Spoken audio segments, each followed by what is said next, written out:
All right, ladies and gentlemen of D-Class personnel, go ahead and sit down. For those of you who don't know me, my name is Commander, and I'm going to be briefing you on the SCP you're about to go study, so I suggest you pay attention. What we're looking at today, SCP-1630, Object Class Euclid.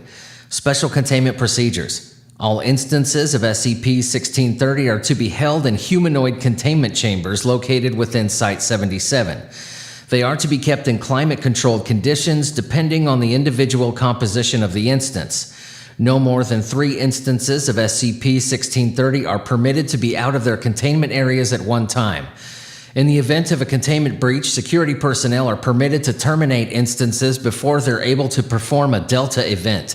Description: SCP-1630 designates a group of 25 anomalous humanoids, each measuring 1.54 meters tall and weighing between 21 and 231 kilograms. Instances of SCP-1630 display average intelligence for human subjects between the ages of 20 and 26 and are capable of sensing and perceiving like normal humans. Each instance of SCP-1630 is composed of an edible substance commonly used for human consumption, such as vegetables, cheeses, meats, fruits, and grains. Clothing present on SCP-1630 instances' bodies are composed of the same substance and are actually portions of SCP-1630's bodies. Damage to SCP-1630 instances will be healed at a rate of 1 kilogram of additional mass per hour, and all instances have been able to recover from all tested damage. Instances of SCP-1630 are vulnerable to the same forces which would normally damage the edible matter they are composed of, although no instance has been observed to decompose or expire while in Foundation containment. Now, these are examples of SCP-1630 instances. I'll go ahead and read this for you. SCP-1630-01, Material: raw meat, primarily of pork and steak meats. Claims to be a food aficionado and enjoys quizzing personnel involved in its containment on meat trivia.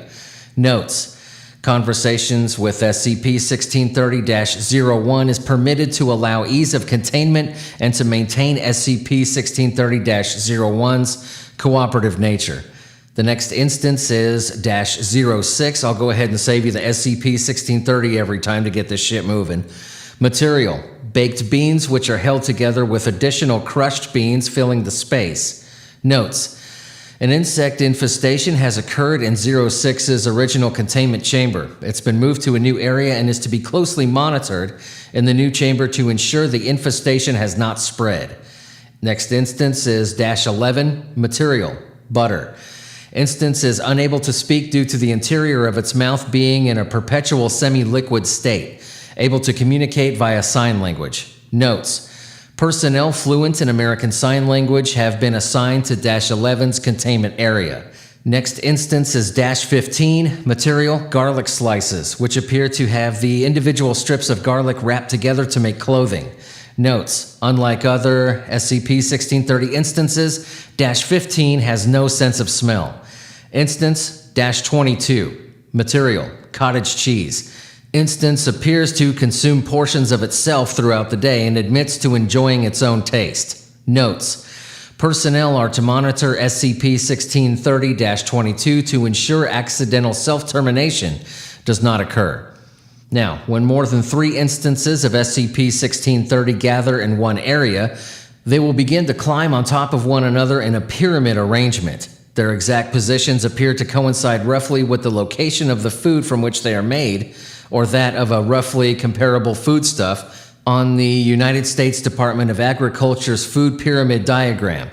When questioned, instances of SCP-1630 will claim they are fulfilling America's dedication to eat healthy every day. When all instances have reached their positions, human subjects around them will begin to show signs of having recently completed a large meal and report contentedness. Inanimate materials will slowly transform into edible materials in the same shape, with the exact transformation depending on the SCP-1630 configuration. Materials such as written and visual documents will have reminders about the importance of a properly balanced diet and repeated reminders to follow the food pyramid. The area affected by SCP-1630 expands at a rate of 100 meters per hour regardless of how many SCP-1630 instances are participating in the Delta event. The only known way to stop the event is a forceful separation of all participating SCP-1630 instances. SCP-1630 was discovered on 9/16/1981 after a small chemical factory located in Charleston, West Virginia, began reporting alterations to internal documentation consistent with 1630's effect. After several other factories in the area reported similar conditions, Foundation agents were dispatched to investigate. Several instances of SCP-1630 were found wandering on the banks of the Big Coal River and were contained. The remaining SCP-1630 instances were recovered from an abandoned building on the river, where all SCP-1630 instances were found performing a Delta event. A cover story regarding positive effects from chemicals in the Big Coal River was disseminated to the public.